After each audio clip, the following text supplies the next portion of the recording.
اور زرداری صاحب نے تو مجھے یہاں پہ کہا تھا، میاں صاحب نے بھی رابطہ کیا ہے، تو جب میں ملاقات کروں گا پھر تفصیل آپ کو بتا دوں گا۔ مطلب کہنے کا مطلب رابطہ ہوا ہے۔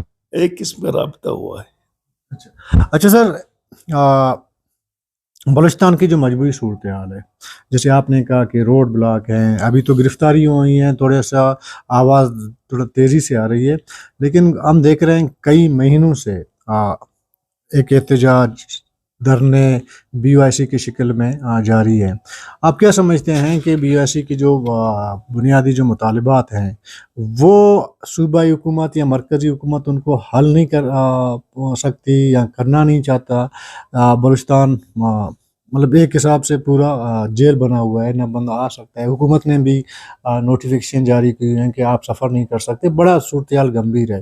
تو یہ معاملہ کب تک چلے گا آپ کے خیال میں، اور اس کو کس طرح حل کیا جا سکتا ہے؟ میں نے تو ہر فورم پہ ابھی جو آئے تھے میاں صاحب، شہباز شریف آئے تھے، آرمی چیف بھی آیا تھا، پھر زرداری صاحب آئے تھے، تو میں نے ان کو کہا کہ جی بلوچستان کے مسئلے کو آپ گولی سے حل نہیں کریں، آپ اس کو گو کہ اس وقت بلوچ ملٹنٹ بھی بات چیت کے حق میں نہیں ہے اور اسٹیبلشمنٹ بھی بات چیت کے حق میں نہیں ہے۔ بے شک اگر سیاسی پارٹیاں ہوں لیکن اسٹیبلشمنٹ نہیں ہے، لیکن آپ بہت سے کانفیڈنس بلڈنگ اقدامات کریں گے تو شاید ان سے بلوچستان کے حالات بہتر ہو جائیں۔ سر دست وہ لاپتہ افراد کا ایشو ہے کہ ان کو آپ بازیاب کریں، کہیں پہ رکھ لیں، اور ان کو اپنے جو فیملی کے ممبر ہیں ان سے ان کی رابطہ رکھیں، اور جو قصوروار ہوں گے ان کو آپ سزا دیں، جو بے قصور ہیں ان کو چھوڑ دیں۔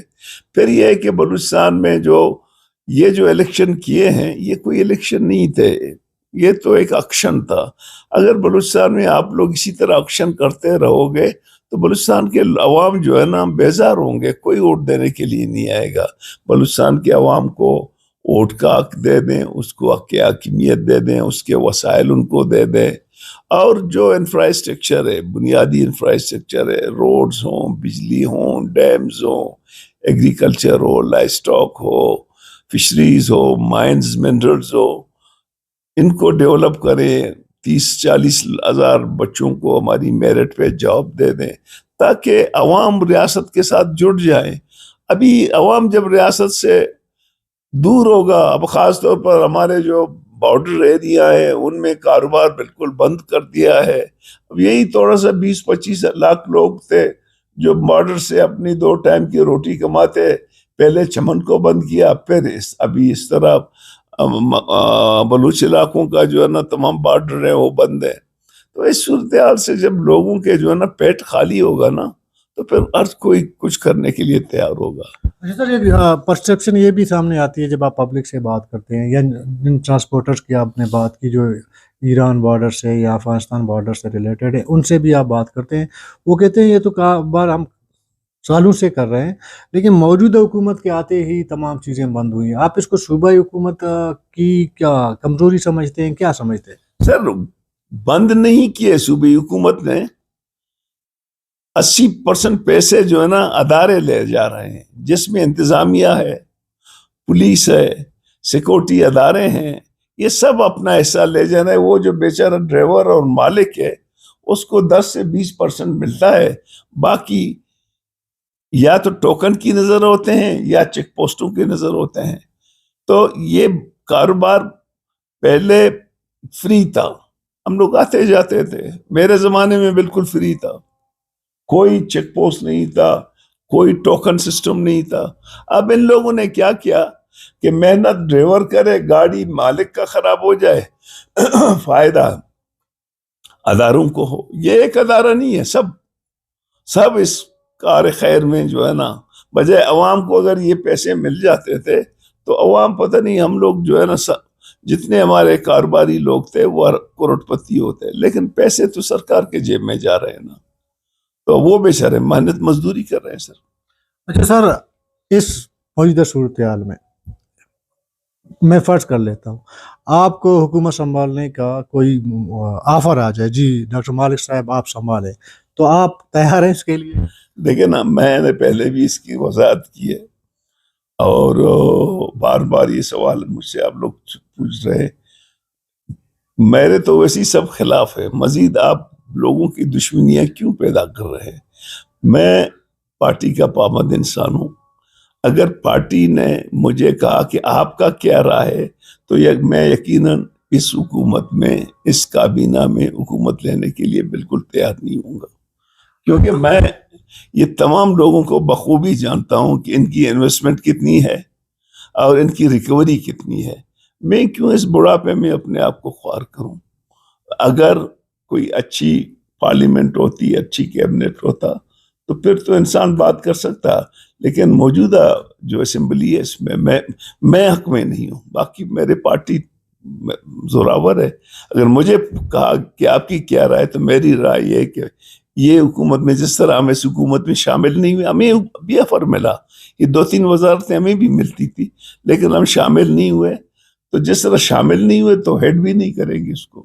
اچھا سر، ایک اور بات سامنے آ رہی ہے آرٹ اسٹیٹ کی، سافٹ اسٹیٹ کی، اور بات میں یہ بھی خدشات ظاہر کیے جا رہے ہیں کہ شاید بلوچستان میں پہلے عید کی بات ہو رہی تھی، ابھی عید بھی تو آ گئی، گزر گئی، تو کوئی بڑے آپریشن کا کوئی پلان ہے؟ تو اس میں آپ کے خیال میں ایسا کوئی پلان ہے یا ویسی لوگوں میں ایک خوف ہے؟ دیکھیں، میں تو ابھی تک پولیٹیکل سائنس میں، یا میں نے ابھی تک گوگل پہ نہیں دیکھا ہے کہ ہارڈ اسٹیٹ کیا ہے، سخت۔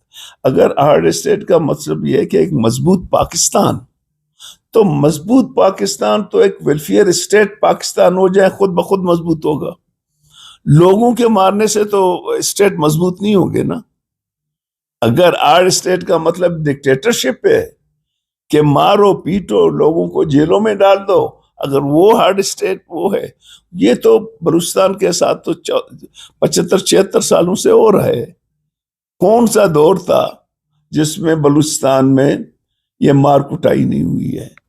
اچھا سر، ابھی جو آپ نے بات کی، جو موجودہ سیٹ اپ ہے اس میں آپ کے خیال میں فیوچر میں بھی یہی جو ابھی ایکسپیرینس دہرایا گیا حالیہ 2024 میں، آگے بھی بلوچستان میں ایسا ہی ہوگا، یا آپ کو کچھ بہتری پارلیمانی سسٹم میں یا ووٹنگ میں آپ کو نظر آ رہی ہے؟ دیکھیں، ہم لوگ تو نا امید لوگ نہیں ہیں، ہم لوگ مسلسل جدوجہد کرنے والے لوگ ہیں۔ ہماری جمہوریت پہ، آئین کی بالادستی پہ، عوام کی بالادستی پہ، آئین پہ بھروسہ ہے۔ ہم پرو فیڈریشن لوگ ہیں، عدم تشدد کے پیروکار ہیں، لیکن خواہش ضرور ہے، لیکن لگتا نہیں ہے کہ یہ لوگ، ہماری اسٹیبلشمنٹ اور ہماری بڑی پارٹیاں ریئلائز کریں اور بلوچستان کو سیاسی طور پر ڈیل کریں، بجائے کہ وہ اس کو سیکورٹی کے حوالے سے ڈیل کرے۔ دیکھیں، ان کے لیے 2 چیز امپورٹنٹ ہے۔ نمبر 1 بلوچستان کی سرحدیں، نمبر 2 اس کے وسائل۔ یہ بیچ میں جو بلوچستان کا عوام ہے نا، یہ کوئی امپورٹنٹ نہیں رکھتا ہے۔ اسلام آباد کا جو مائنڈ سیٹ ہے، وہ مائنڈ سیٹ یہی ہے کہ بلوچستان کے سرحدوں کی تحفظ کرو اور بلوچستان کے وسائل کو خوب لوٹو۔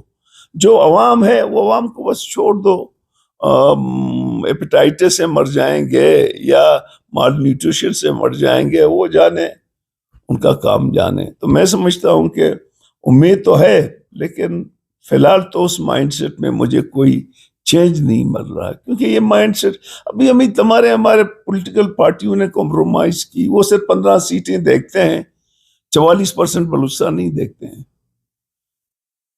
ٹھیک ہے نا؟ یہی لوگ ہیں، کبھی ادھر ہیں کبھی ادھر ہیں۔ حالانکہ پی ڈی ایم میں ہمارے ساتھ دونوں بڑی پارٹیوں نے، پیپلز پارٹی نے اور مسلم لیگ نے، وعدہ کیا کہ یہ لوگ جو روزانہ پارٹیاں بدلتی ہیں ان کو ہم نہیں لیں گے، لیکن لائن لگ گئی۔ جنرل میاں صاحب آ گیا اور زرداری صاحب لگ گیا۔ ایسا لین تھا کہ کچھ لوگ جو تھے، جن لوگوں نے پارلیمنٹ میں ان کو گالیاں دی تھی، وہ الٹے دروازے سے جا رہے تھے، میں دیکھ رہا تھا۔ تو سر، جن پارٹیوں کی آپ بات کریں، سر پارٹیاں تو یہی ہیں، پھر ان پارٹیوں کے ساتھ کیا آپ امید رکھ سکتے ہیں کہ ان کے ساتھ مل بیٹھ کے بلوچستان کا کوئی سلوشن آپ نکالیں؟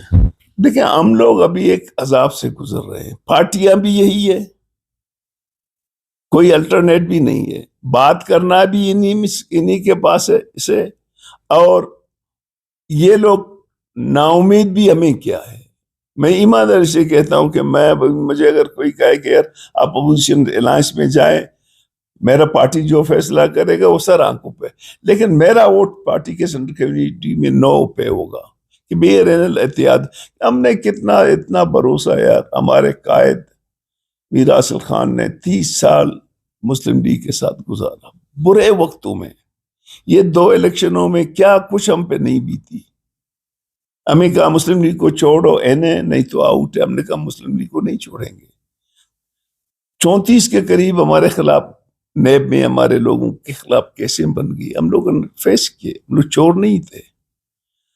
اب وہ 2024 میں جو کچھ ہمارے ساتھ ہوا، اور مسلم لیگ کو تو حکومت مل گئی اور ہم لوگوں کے نصیب میں ڈنڈے آ گئے، جو سیٹی ہم نے جیتی تھی وہ بھی لے گئے۔ Thank you sir. جی ڈاکٹر ہمارے بلوچ صاحب، جو ہم نے ایک مختصر بات کی، تو کل تک کے لیے اجازت دیجیے، اللہ حافظ۔